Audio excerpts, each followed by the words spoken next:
जैसे कुछ लोगों को डायबिटीज हो गई है, तो डायबिटीज हो गई है तो उन लोगों की इम्यूनिटी कम हो गई है। तो जिन लोगों को इम्यूनिटी कम हो जाती है उन लोगों को ब्लैक फंगस होने के चांसेस बढ़ जाती है।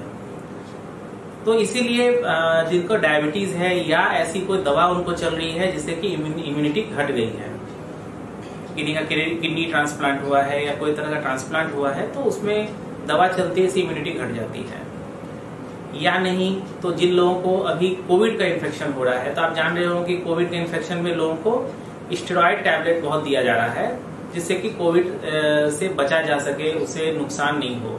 लेकिन साथ ही साथ ये स्टेरॉइड आपके इम्यूनिटी को भी घटा रहा है, और इससे क्या होता है कि आपके शरीर में जो फंगस नाक में या मुंह में कहीं पे जमा हो गया, थ्रोट में कहीं जमा हो गया, वो इम्यूनिटी के घटने के कारण माने अपॉर्चुनिस्टिक इन्फेक्शन की तरह, अवसरवादी इन्फेक्शन की तरह ये एकाएक बढ़ने लग जाता है और बहुत ज्यादा ग्रो करने लग जाता है। अगला मैं आपको ये बताऊंगा कि इसके क्या लक्षण हैं।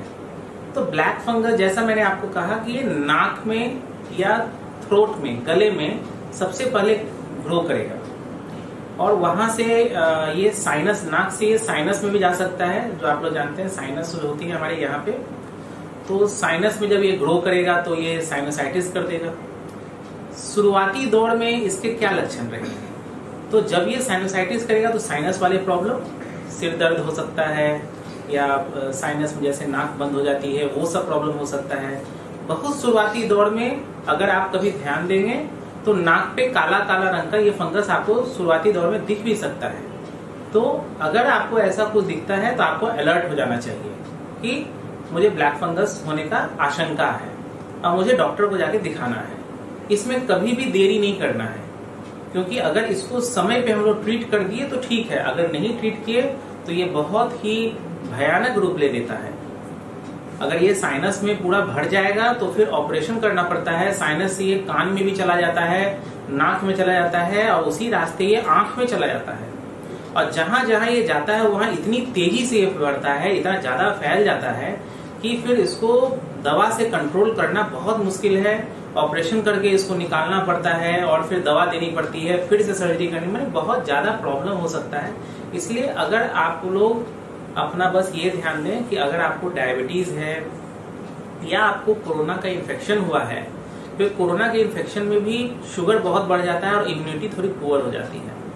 तो ऐसे केसेस में आपको अपने ऊपर ध्यान देना चाहिए कि अगर आपको थ्रोट में या नाक में कहीं भी कुछ काला रंग का फंगस टाइप का कुछ अगर दिखता है तो तुरंत डॉक्टर को कंसल्ट करना चाहिए। कुछ लोग ये जानना चाहते हैं कि ब्लैक फंगस अगर आंख में आ गया तो इसके क्या सिम्टम हो सकते हैं। तो जैसा आप जान रहे हैं ये कि इन्फेक्शन है, जहां भी जाएगा वो सूजन करेगा, वहां लाली हो जाएगा और दर्द होने लगेगा।